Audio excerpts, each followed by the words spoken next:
Hey guys, welcome back to Magic TV. My name's Craig. It is Sunday, it's 12 o'clock, which means it's time for a Q&A. This is where I have a look at all the questions that you guys have asked over the course of the last week, and I try and answer them. We've got some amazing questions this week, so thank you to everybody who's asked a question, and we're going to get into it right now. So the first question is from Mr. Harmon. And again, thank you, Mr. Harmon. I think you've asked a question on every single one of the Q&As. And this question was asked on the video I put up on Thursday about creativity and how to create a magic trick. And he asks, do you set up a plot for the tricks before you add the moves?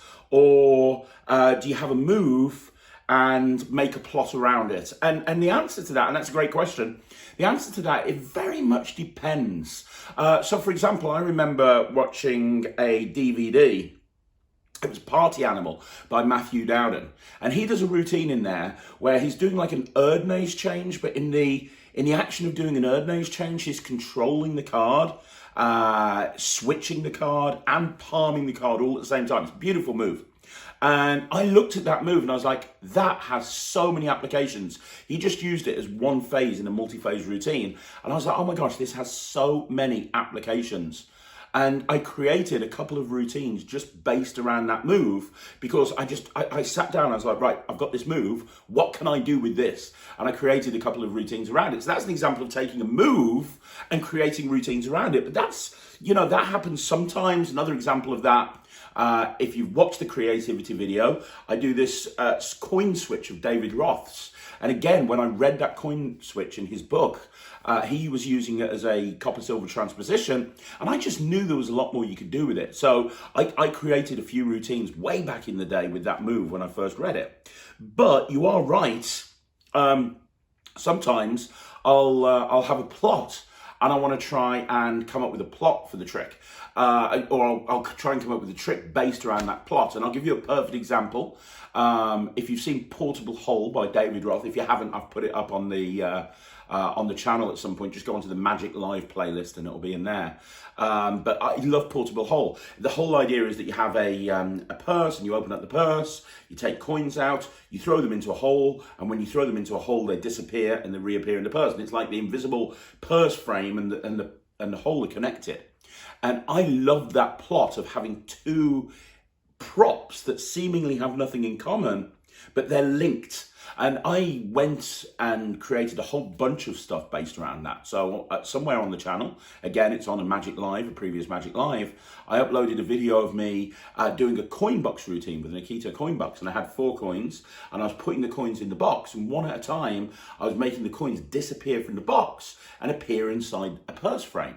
And I was talking about how the coins, when they go in the box, they're linked to the purse frame. And that was all based around the whole idea of having 2 objects that are linked. So I saw the plot that David Roth did, and I just wanted to expand on it. But it's whatever gives you inspiration.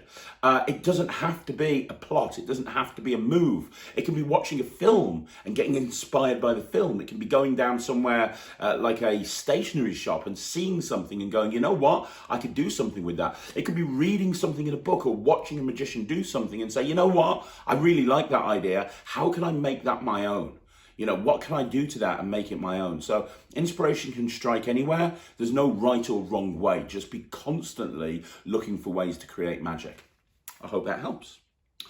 So question number 2 is by Neil Skinner. Hey Neil, I hope you're well. And he asks about gaffed coins. He was asking this question on the, I put a routine up a few days ago with a mirror, and it was based on Paul Harris's Twilight. I call it Mirror Dimension. And he asked this question, gaffed coins, what's the best learning resource for gaffs, and who supplies quality sets that last? My attitude towards gaffed coins, you know what, there's a lot of purists in coin magic that don't think that you should use gaffed coins. And my attitude is I loved gaffed coins. In fact, years ago, I actually wrote a series of articles for the magazine in the UK, the big magic magazine in the UK by Mark Leveridge. Oh, what's it called? Magic Scene. I wrote a series of articles in Magic Scene called A World of Gaffed Coins. And I was talking about different gaffed coins and the pros and the cons and explaining routines with them. I'm a massive fan of gaffed coins. I'm not a purist. My attitude is I owe it to my audience to do the best possible magic that I can do. If the best possible magic I can do can be done with just regular coins or regular cards, that's fine. But if I can make things cleaner by throwing a gaff into the mix, then that is absolutely what I'll do. I want the cleanest possible end result. So, you know, if you saw the 3 coin trick that I put up with Jeff Latters, there's no way you could do that with 3 coins and make it as clean. You have to use a shell. So I'm a big advocate, big fan of gaffed coins. For me, you asked the question about the best gaffs to use. My favorite gaff is a flipper coin. I love the flipper coin because there is no other gaff in coin magic that allows you to show 2 coins on your hand and then have 1 disappear with no cover whatsoever. You can't even do that with a shell. With a shell, you have to close your hand, nest the shell and open it back up again. But with a flipper coin, you literally can, boom, have that instant vanish, and it opens up so many possibilities. I also like the shell, you know, because there's things that you can do with the shell that you can't do with a flipper coin because there are certain limitations with the flipper coin. I'm a massive fan of the split coin. I mean, a lot of you guys might have seen my DVD from years ago, Split Happens. There's some stuff you can do with the split coin that is just absolutely mind-blowing. Copper, silver, brass sets, copper, silver. I mean, there's so many great things out there. Learning resources. I'm going to be biased, but I'm going to say that the best learning resource for a flipper coin is to go and look at my DVD Flipped Out. I was the first person to put a DVD out on flipper coin magic, and a lot of the stuff that you see done nowadays, it's based on the stuff that I put on that DVD. It's over 12 years old, and it still holds up today. A lot of the stuff I've put on the channel is routines off that video. So Flipped Out is great. It's available from local magic dealers. I also like Split Happens. If you've got a split coin and you want to do stuff with a split coin, I still think Split Happens. It's the only DVD that's actually dedicated to routines with the split coin. But if you have got a split coin, I would also check out Bag for Life by Mark Bendell, which is one of the most commercial routines that you can do with a split coin. It's absolutely amazing. Copper silver routines. If you saw my interview with Cameron Francis and David Forrest put a DVD out on routines with copper silver gaffs, and there was some really great ideas on there. Outside of that, Michael Rubenstein's new book has a massive section on gaffed coin magic. And, you know, I mean, the book is so big, just the section on gaffed coin magic is probably bigger than most books on gaffed coin magic there is. So if you haven't got Michael Rubenstein's new book, then I highly suggest that you get that. It's absolutely amazing. What else? Roth was kind of a purist in his book, although he did do the best coins across, the one that most people do. His version of he did the shell coins across, and his version is kind of the blueprint for everyone else's shell coins across. So you should really check out David Ross shell coins across. I think it's absolutely amazing. Other resources, that's it really, to be honest. I mean, you can look at Dean Dill's stuff. Dean Dill, no longer with us, unfortunately, rest in peace, but Dean Dill was amazing with gaffs, of all types of gaffs. You know, Dean Dill was just amazing in general. Have a look at some of Dean's stuff. It's absolutely amazing. Yeah, that's about it really. That's what I'd suggest. That's why I'd suggest you go as a starting point. And in terms of where to go, you know, the Tango stuff's good. It just depends on how much you want to spend. The Tango stuff is decent if you're new into coin magic, especially with gaffed coins, and you want to try it out first. Tango do some really good sets. But for me, the 3 big manufacturers of gaffed coins are Mark Mason. Mark Mason does some amazing stuff.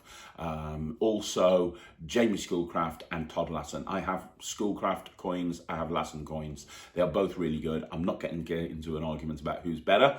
However, I will say with both of those guys, be prepared for waiting. I probably haven't waited.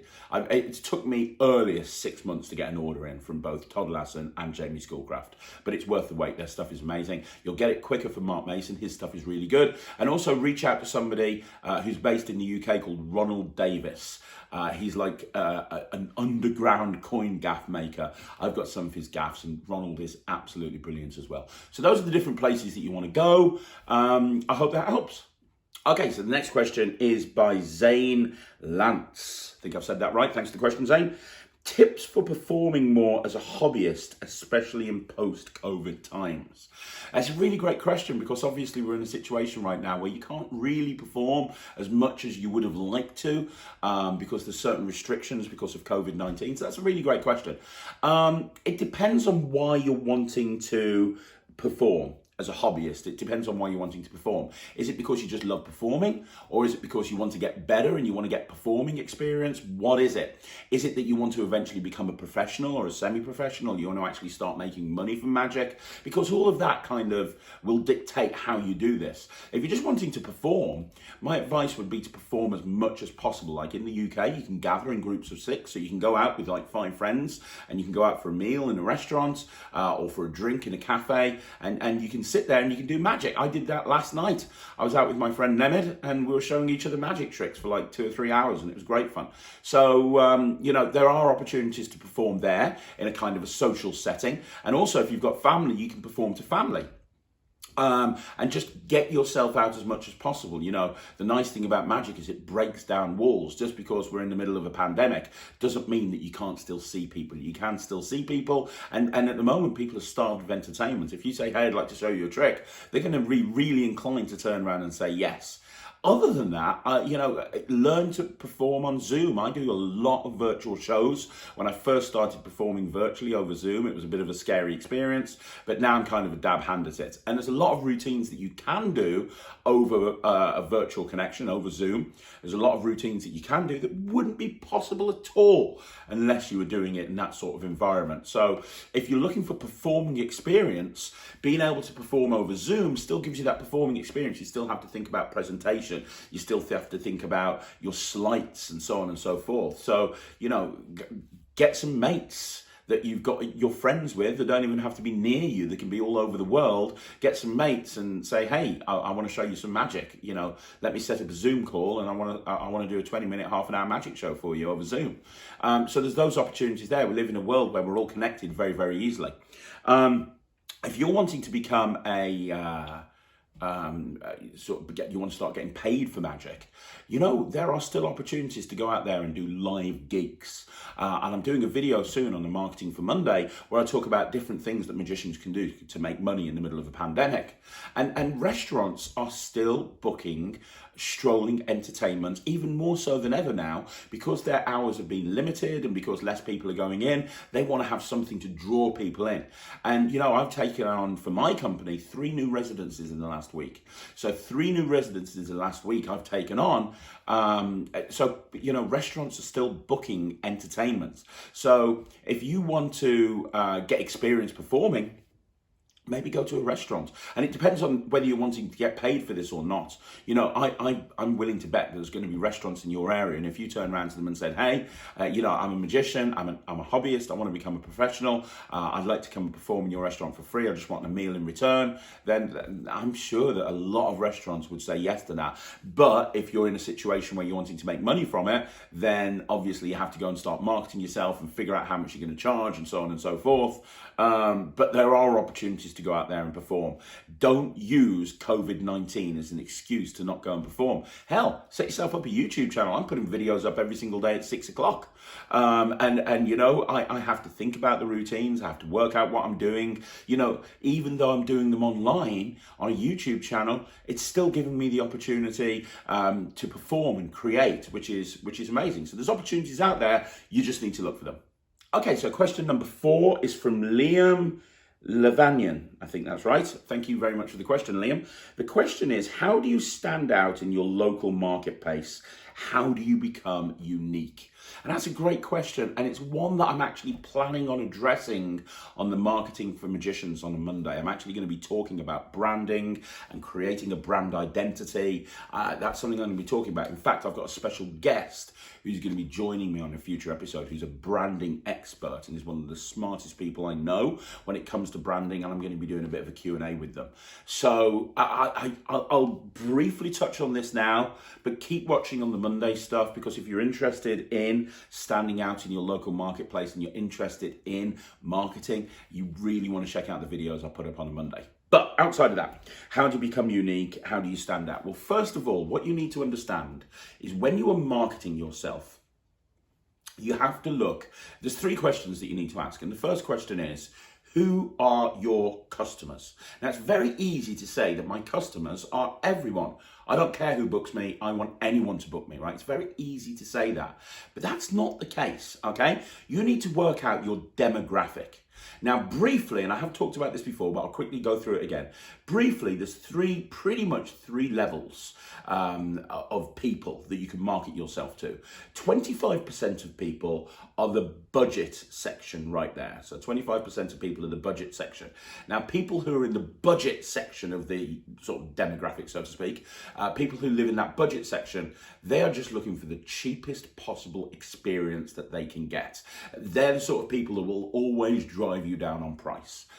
If you had to relate it to a shop, it'd be like a dollar store or Poundland or something like that. You know, it's where the people who just want to get the cheapest possible deal, that's where they go.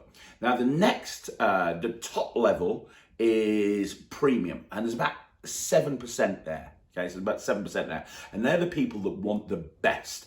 Money is no object. They don't care about money. In fact, from a status point of view, they want to be spending the most. They're the people that walk around with £15,000 Rolexes, and you know, they've got massive mansions with gates. They want to live the luxury life. There's about 7% of people there. And the other, what were the other bit? 70 odd or whatever it is, 60, 67, maybe something like that. The middle section, that's value for money.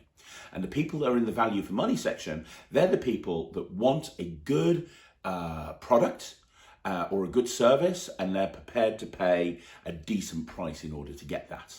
So those are your three levels. So the first thing you need to do is you need to work out what level you are marketing yourself at.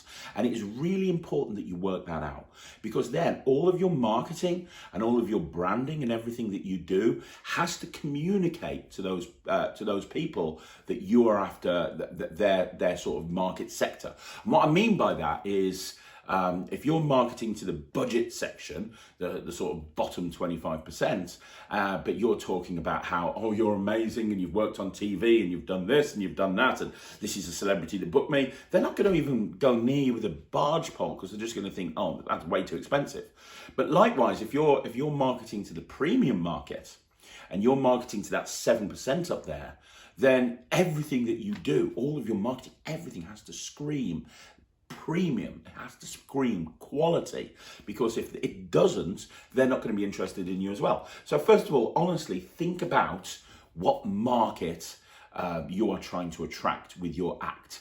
Now, when you've done that, the second thing that you need to do, and this is just as important, you need to figure out who your customers are within that market. And I know people are thinking, oh, everybody, but that's not the case. So let me give you an example with one of my companies. I run a company called Non-Stop Kids Entertainment, right? And Non-Stop Kids Entertainment is a children's entertainment company. And with Non-Stop Kids Entertainment, we're after people who book birthday parties. So we could just say parents. But that's not really specific enough. You need to be a lot more specific. So with Non-Stop Kids Entertainment, I know that the sort of people that book Non-Stop Kids Entertainment are moms. Dads generally, as a rule, just don't book kids' parties. So it's moms, normally aged between 20 and 45, with an average household income of about £20,000 a year. They've got children, obviously, and the kids are aged generally between 3 to 9 years old. So now I know the exact type of customer, and marketers call this having a customer avatar. And once you know what your customer's makeup is, and you know what your ideal customer is, all of your marketing and all of your branding can speak to that customer. You know what market they're in, and you know the type of person that you have. Once you've got that, you can, as I say, you can then start creating your brand. And, you need to find a niche. You need to find that kind of niche that you can kind of drill down on. So when I first set up my company, Slightly Unusual, we billed ourselves as the comedy illusionists. Because we wanted to be doing an illusion act with all the big boxes and everything. So we wanted the spectacle of the illusion act, but we wanted to do it in a very comedic way, right? So we billed ourselves as the comedy illusionists. And we knew what our market was. We knew where we had to target our marketing. And so we created this whole brand of, we are the comedy illusionists. We are slightly unusual, the comedy illusionists. And everything that we did was designed to actually create that brand around us. And we went out and we did a lot of, so we went out at showcases because we knew that the stage newspaper were going to be there and they were going to be reviewing it. And we did our act and we were able to get quotes that supported that brand. So, for example, they turned around to us and said, imagine if Morecambe and Wise performed the illusions of David Copperfield, which for us was an amazing quote. Now, you might not know who Morecambe and Wise are, but they were one of the best comedy double acts in the UK. And so this quote was brilliant because it kind of summed up exactly what we wanted to put ourselves across at. So we were then able to use that in all of our marketing, and we were able to, just strengthen our brand because of it. So what you need to do, in summary, I'll go into this in more detail on a future video on a Monday, but you need to work out what market sector you're promoting to. You need to work out what your customer looks like, and then you need to find your niche, and you need to find that thing that makes you unique. Okay? I hope that helps, Liam. Okay, so the next question is Dania260. Thank you very much, Dania.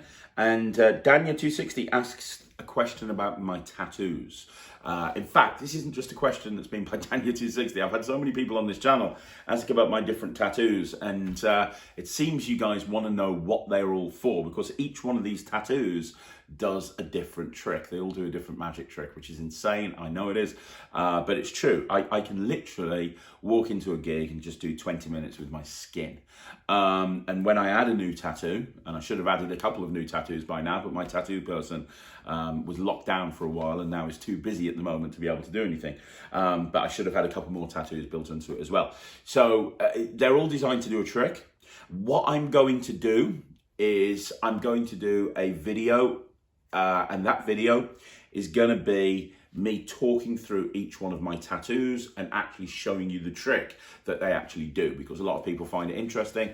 Maybe you guys are wanting to do tattoo magic yourself. Maybe you're wanting to get a tattoo and you're looking for inspiration. I will tell you that I have had so many bookings. I've had so many people contact me and say, hey, you the magic tattoo guy?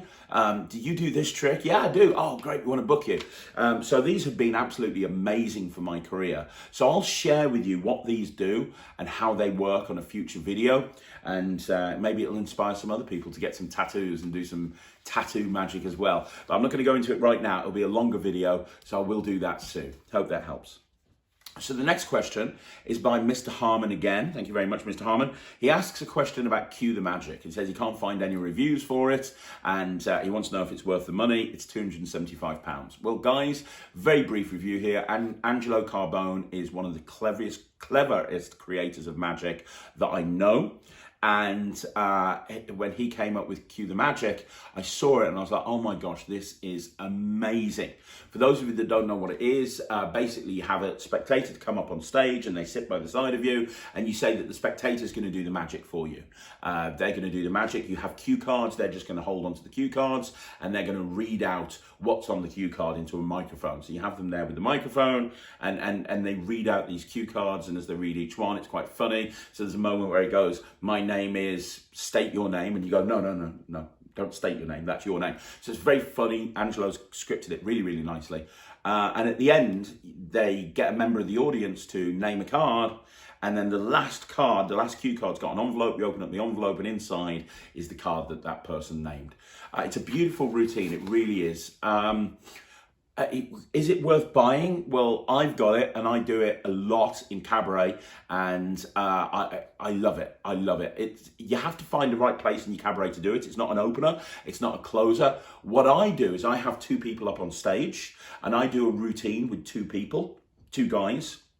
And after I've done the routine with the two guys, I say, by the way, let's say they're John and David. John, thank you very much for helping me. Yeah, you can take your seat. David, thank you very much for helping me.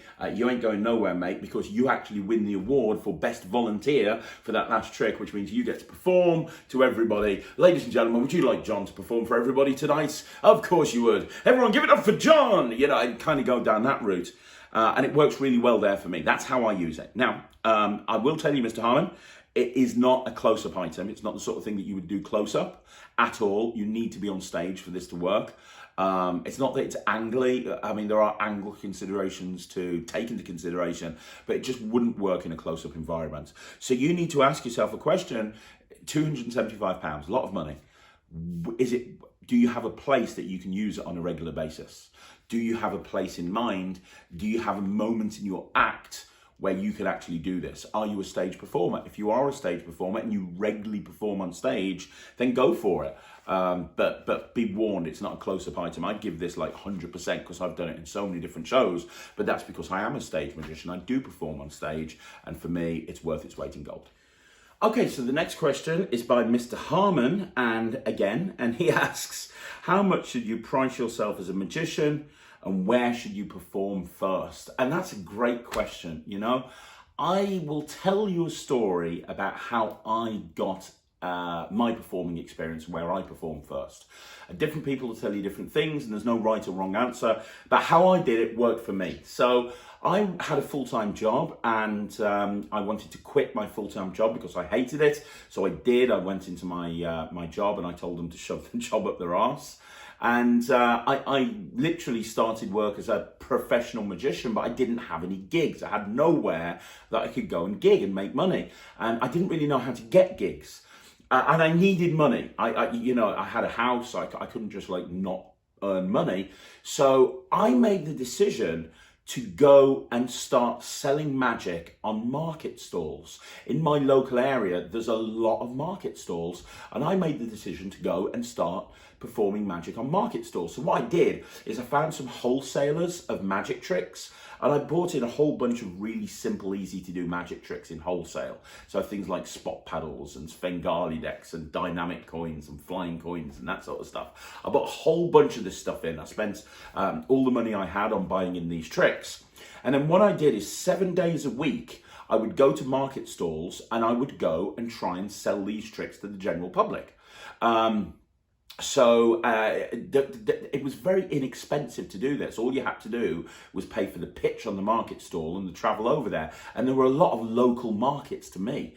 The downside is I had to actually be there at 6 o'clock. I had to actually be at the market stall at 6 o'clock to get my pitch. But I was doing 7 days a week. So I was doing, let me think, Bilston Markets on a Monday. Tuesday I was doing, where was I Tuesday? It doesn't really matter, I suppose. Tuesday, I was at Birmingham Rag Market. Wednesday, I was at West Bromwich Market. Thursday, I was at Stafford. Friday, I was back at West Brom. Saturday, I was at Birmingham, and Sunday I was at Warsaw. So I was at different market stalls every single day, and I was there every single week in and week out. And I took all of these tricks with me, and it was amazing for a few different reasons. So the first reason it was amazing is it gave me an opportunity to practice performing, because as people went past, I'd be like, hey, come over here, let me show you a quick magic trick. And normally on market stalls, there's like little shops that sell tat and fruit and veg and clothes and stuff like that. Nobody had ever seen a magic store before. And so I was getting everyone coming over. I was getting kids coming over. I was getting adults coming over. I was like, hey, let me show you this trick. Let me show you this trick. And it got me really good at performing because I was doing magic over and over again. But I was also making decent money. So I was buying in spot paddles for like 30 pence, for example, and I was selling them for £5. And what would happen is I would show them, and it came with instructions, but I'd say to people, let me just quickly show you how it works, and if you've got any problems you can come back and see me. It's £5, but I'll teach you how it works, and so on and so forth. And people were coming back, and I'd have regulars coming back every single week to go, hey, what's new? What else can you sell me? So I was having to buy in more tricks and more tricks and more tricks. And I got to the point where I was doing this 7 days a week. I was spending not that much money on buying the tricks in because I was wholesaling them. But like I said, it got me really good at performing magic. Because you have to be really good to perform it and also sell it. And you'll find that a lot of people that are well known as really good professional magicians, they started off as magic demonstrators. A lot of the guys that work, say, at Hamley's doing Marvin's magic demonstrating, they go on to be really, really successful because it just gets you really good at performing. But like I said, I was making really good money. So I remember one Christmas, over a 4-day period, I'd taken in about £3,000. And it only cost me about £300 to actually buy the tricks in. So I was making like really good money. I'm like, oh my gosh, this is amazing. But what it allowed me to do, the market stalls, I had to be there at 6 and they normally wound up about 3, maybe 4 o'clock, something like that. So I was at home and I was able to work on getting gigs for a couple of different reasons. One, I had the evenings free to either go and perform if I had a gig or work out how I was going to get gigs. And because I was making good money on the market stall, I didn't have to worry about making money as a magician because I was making good money selling magic tricks. The other thing it allowed me to do is market myself. It was like free advertising. So I had some flyers printed up, I had some business cards printed up, and inevitably I'd have people on the market stalls going, hey, do you do this? Do you do that? Oh, I've got a party this Saturday. I remember one of the first residencies I had 2 residencies at the same time, both on a Friday and a Saturday evening in a nightclub. And the way I got that is they met me on the market store. The guy who owns the nightclub said, hey, you're really good. Can you come in and do this? I was like, yeah. So I got to a point after about a year where I was doing like 7 residencies. Every evening I was doing a different residency. And back then I think I was charging about £150 for this residency for 3 hours. So I was charging £150 for a residency and I was making probably about £1,000 a week from residencies. And then I was making good money from the market as well. I'm like, this is amazing. It got to a point where I had to give up the market stalls because it was affecting the gigs I could do. Because I'd become really popular and a lot of people knew me, people were inquiring about my services and I was like, oh, I can't, I'm at West Brom Market that day or something.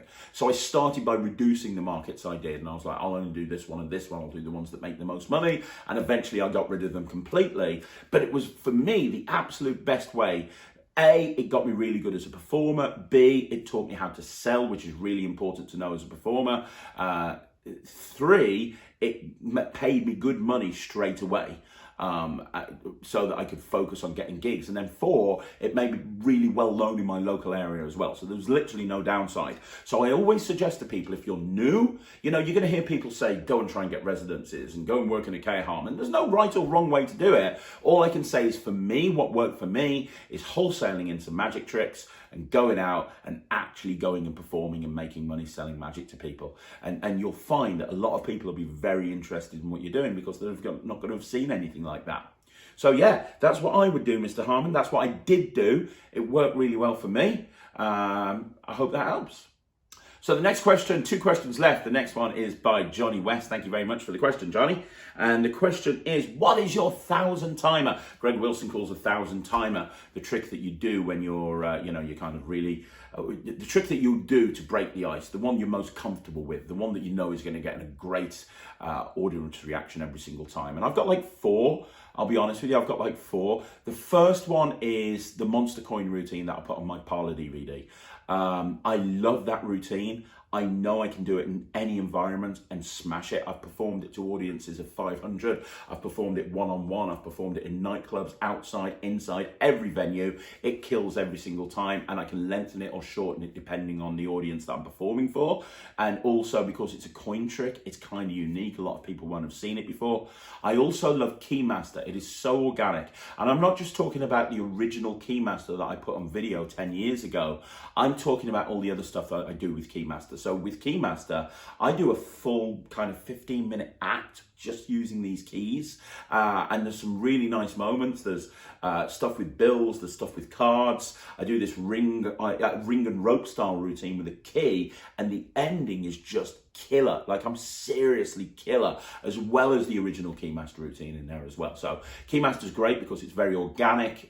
It's keys, people carry them around with you. For that same reason, I also like doing chop. My routine chop, because I can literally just borrow a cup, borrow a banknote, take my pet out, I'm good to go. Chop is amazing. And there's so much other stuff that you can do with it. It's not just the chop cup and the bill and lemon. I also do a scratch card thing that I've never released or performed on video, but it's a routine with scratch cards that's really cool as well. And I always have that scratch card with me, so I'm ready to do that anytime. those are my 1,000 timers. Now you'll notice that I don't say card tricks. Now it's not that I'm anti-playing card magic. You've seen on this channel I do lots of card tricks. I love card magic, I really do. But I honestly think that if I'm going to break the ice and I want to get people's attention and I want to do 1,000 timer, it's not going to be a card trick, because people are used to seeing magicians do card tricks. So I want to do something that makes me stand out a little bit. So you're not going to see a card trick on this list. But those are my 1,000 timers. I'd be interested to know what your 1,000 timer is, Johnny. Let me know in the comments down below. And then the final question is by Alan Zon. Alan Zon. Thanks very much for the question, Alan. I don't think you've commented on the channel before, so welcome and thank you. And his question is, what is your favorite storytelling trick? Great question. I think that as a performer, as a magician, you have to be aware of your strengths and you have to be aware of your weaknesses. And one of my weaknesses is I'm not the best storytelling magician. I'm just not. I know that I'm better in other presentational areas. Now, that's not to say that I don't love storytelling magic. There's some great storytellers. Eugene Berger, I could sit there and watch and listen to that man for hours. He was such a good storyteller. His gypsy thread routine is still one of the best things in magic.